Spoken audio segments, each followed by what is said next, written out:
Bangladesh football মিডফিল্ডে আরো একজন magician পেয়ে গিয়েছে। যদি বলি বাংলাদেশ ফুটবল ভবিষ্যতের হামজা চৌধুরী পেয়ে গিয়েছে মিডফিল্ডে, তাহলে নিতান্তই ভুল হবে না। সেই নামটা হচ্ছে ইব্রাহিম নওয়াজ। ইতিমধ্যে আপনারা সবাই নামটার সাথে পরিচিত এবং সবার পছন্দের নাম এটা, কারণ আপনারা সবাই ইতিমধ্যে ইব্রাহিম নওয়াজকে লাতিন বাংলা সুপার কাপ থেকে ট্রায়াল থেকে শুরু করে ব্রাজিল আর্জেন্টিনার সাথে যে দুটো ম্যাচ খেলেছে সেখানে আপনারা দেখতে পেয়েছেন ইব্রাহিম নওয়াজ কি করেছে, কিংবা কেমন ফুটবলার সবাই পছন্দ করে ফেলেছেন। কিন্তু আজকের ভিডিওতে জানাবো ইব্রাহিম নওয়াজের আলাদা কিছু পজিশন, আলাদা কিছু দক্ষতা, আলাদা কিছু ট্যালেন্ট, যেগুলো দিয়ে ইব্রাহিম নওয়াজ হতে পারেন বাংলাদেশের ভবিষ্যতের হামজা চৌধুরী। ইব্রাহিম নওয়াজ এতটাই ট্যালেন্টেড ফুটবলার, এতটাই মুখরিত করেছে সবাইকে, সেটার বর্ণনা আপনাকে হয়তো আমি মুখে বলে বোঝাতে পারবো না। কিছু টেকনিক কিংবা ট্যাকটিক্সের কথা বলে, তার কিছু পজিশন সেন্সের কথা বলে হয়তো আপনাকে আমি বোঝাতে পারি, সেটা নিয়ে কথা বলবো। এবং ইব্রাহিম নওয়াজ কেন বাংলাদেশের জন্য ভবিষ্যতের হামজা হতে পারেন, কিভাবে হতে পারেন এবং কেন তো জরুরি, সেটাই বলবো আজকের ভিডিওতে। প্রথমেই ইব্রাহিম নওয়াজ একটু ডিটেলস দিয়ে নিচ্ছি। ইব্রাহিম নওয়াজ বাংলাদেশি বংশোদ্ভূত একজন ইংলিশ ফুটবলার। তিনি বর্তমানে খেলছেন ওয়ালটন এন্ড হার্সাম এফসির হয়ে, তার বাবার একাডেমি সেটা, এবং দুর্দান্ত একটা টিম সেখানে। এটা একটা ইংল্যান্ডের 7 টায়ারের টিম বলা যায়, 7 টায়ারের ক্লাব বলা যায়। 7 টায়ারে তিনি খেলছেন, অন্য দলের না মোটামুটি মূল দলেও খেলছেন তিনি। এবং তার বর্তমান বয়স হচ্ছে 17 বছর। আপনি জানলে অবাক হবেন, আপনাকে দেখে হয়তো বোঝা যাচ্ছে না যে ইব্রাহিমকে 17 বছর একটা ছেলে। ইব্রাহিমকে দেখে হয়তো অনেক বয়স্ক মনে হচ্ছে বা আরো 20-25-এর মতো মনে হচ্ছে। এরপরে বলতে চাই ইব্রাহিম নওয়াজের উচ্চতা 6 ফিট। 17 বছরের একটা বয়সের ছেলের উচ্চতা 6 ফিট। এতটা ফিজিক্যাল ফিটনেস, এতটা কমন সেন্স, এতটা ফুটবলীয় দক্ষতা সেন্স নিয়ে সে মাঠে ফুটবল খেলে, যেটা তাকে বোঝা যায় যে মনে হয় যে 20+ তার বয়স, কিংবা অনূর্ধ্ব 23 দলে তিনি প্রতিনিধিত্ব করে এসেছেন, এমন একজন ফুটবলার।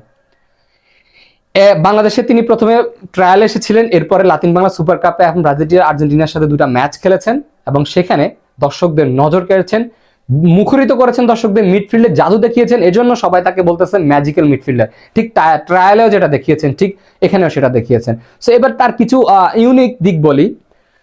ইব্রাহিম নওয়াজের সবচেয়ে যে ভালো দিকটা সেটা হচ্ছে তার পজিশন চেঞ্জ। তিনি কিন্তু একই সাথে মিডফিল্ডের প্রত্যেকটা পজিশনে খেলতে পারেন। ডিফেন্সিভ মিডফিল্ডার, একদম মূল central midfielder, attacking midfielder, 3-4 position তো খেলতে পারেন। সাথে তিনি লেফট ব্যাক পজিশনে খেলতে পারেন। এটা হচ্ছে তার সবচেয়ে বড় গুণ। লেফট ব্যাক পজিশনে কিন্তু বাংলাদেশের খুব একটা অপশন নেই, একমাত্র জায়ান আহমেদ। সো আপনি যখন জায়ান আহমেদ অ্যাভেলেবল থাকবে না বা কোনো কারণে ইনজুর্ড হবে, অপশন তো নাই আপনার। একটা পজিশনে অবশ্যই অপশন লাগে, বড় টুর্নামেন্টে খেলতে হলে আপনাকে একটা পজিশন অপশন নিয়ে নামতে হবে। সেই দুর্দান্ত একটা অপশন হতে পারে আমাদের ইব্রাহিম নওয়াজ। বহুমুখী ফুটবলারদের এই একটা ভালো উদাহরণ বা ভালো গুণ, তাদেরকে বিভিন্ন পজিশনে খেলানো যায়। আবার তার মূল পজিশন কিন্তু হচ্ছে আমাদের হামজার পজিশনটা, সেন্ট্রাল মিডফিল্ডার এবং ডিফেন্সিভ মিডফিল্ডার। এবং তার খেলার যে ধরন, তিনি যেভাবে খেলেন, তিনি একই সাথে অ্যাটাকিং মিডফিল্ডে দুর্দান্ত কাজ করে থাকেন। তার কিছু অ্যাটাকিং মিডফিল্ডের বর্ণনা দিচ্ছি কিভাবে তিনি অ্যাটাক করে থাকেন বা কিভাবে অ্যাটাকে সহায়তা করে থাকেন। এই যে 3টা ম্যাচ খেলেছেন তিনি ট্রায়ালে এবং আর্জেন্টিনা ব্রাজিলের সাথে, এই 3টা ম্যাচে তার সবচেয়ে বড় যে জিনিসটা ফুটবল বিশ্লেষকরা জানিয়েছেন, সবাই জানিয়েছেন, একজন জার্নালিস্ট থেকে শুরু করে সংবাদ মাধ্যম কর্মীরা, যে ইব্রাহিম নওয়াজ এমন কিছু মুভ করেন যেটা পুরো ডিফেন্স লাইন ভেঙে দেয়। বিপক্ষ দলের ডিফেন্স লাইনকে তিনি এমন কিছু মুভ করেন, এমন কিছু থ্রু বল দেন, পুরো ডিফেন্স লাইনকে আনলক করে দেন। মানে এই জিনিসটা কিন্তু একটা খেলায় অনেক বড় ডিফেন্ড ফেলে। আপনার ফরওয়ার্ড লাইনের ফুটবলাররা কিন্তু যখন ডিফেন্সকে আনলক পাবে, ডিফেন্ডার মার্ক করা থাকবে না, তখন ফট করে গোল করে ফেলতে পারবে সাথে সাথে। যদি দক্ষ হয়, ডিবক্সের বাইরে থেকে ডিবক্সের ভিতর থেকে গোল করা খুব ইজি, যখন আপনার হচ্ছে ডিফেন্স আনলক থাকবে কিংবা আনমার্কিং থাকবে। সো আপনি বুঝতে পারতেছেন, মানে ইব্রাহিমের মূল কাজ হচ্ছে ডিফেন্সটা আনলক করে দেয়। সে প্রত্যেকটা ম্যাচেই দেখলাম এমন ভাবে মুভ করে, এক একটা মুভ দেয়, এক একটা প্লেয়ারকে এক একটা মুভের মাধ্যমে, এক একটা থ্রু বলের মাধ্যমে, এক একটা ক্রসের মাধ্যমে সে পুরো ডিফেন্স লাইন আনলক করে দেয়। এরপরে তিনি হচ্ছে ডিফেন্সিভ অনেক ভালো খেলেন। তিনি যখন আক্রমণ খান, বিপক্ষ দল থেকে আক্রমণে পড়ে যায় দল, তখন তিনি যেভাবে বলকে ডিফেন্স করে, তিনি মনে হয় একজন defender. So at a time তিনি একজন অ্যাটাকিং মিডফিল্ডার ফরওয়ার্ডের কাজ করছেন এবং অ্যাট এ টাইম তিনি একজন ডিফেন্ডারের কাজ করছেন। আবার লেফট ব্যাক পজিশনে তো খেলতে পারছেনই তিনি। সো ঠিক হামজার ফুটবলের সাথে তার মিলে যাচ্ছে। মানে হামজা যেই ধরনের ফুটবল খেলেন, আমাদের হামজা চৌধুরী যেভাবে ফুটবল খেলেন, যে টেকনিকে ফুটবল খেলেন, ইব্রাহিম নওয়াজ তার পুরো ফটোকপি বলা যায়, একদম পুরো কপি। এটার জন্যই বলছি আমরা হয়তো ভবিষ্যতে একজন হামজা চৌধুরী পেয়ে যাচ্ছি, আরো একজন আমাদের মিডফিল্ডে। ধরেন আপনি যদি হামজা চৌধুরী ব্যাকআপ হিসাবে রাখতে চান, তাহলে ইব্রাহিম নওয়াজকে অবশ্যই রাখতে পারবেন। কখনো যদি আমরা হামজাকে অ্যাভেলেবেল না পাই, সেখানে কিন্তু খানিকটা মানে প্রয়োজন মেটাতে পারবে, দলের প্রয়োজন ঘাটতি মেটাতে পারবে আমাদের এই ইব্রাহিম নওয়াজ।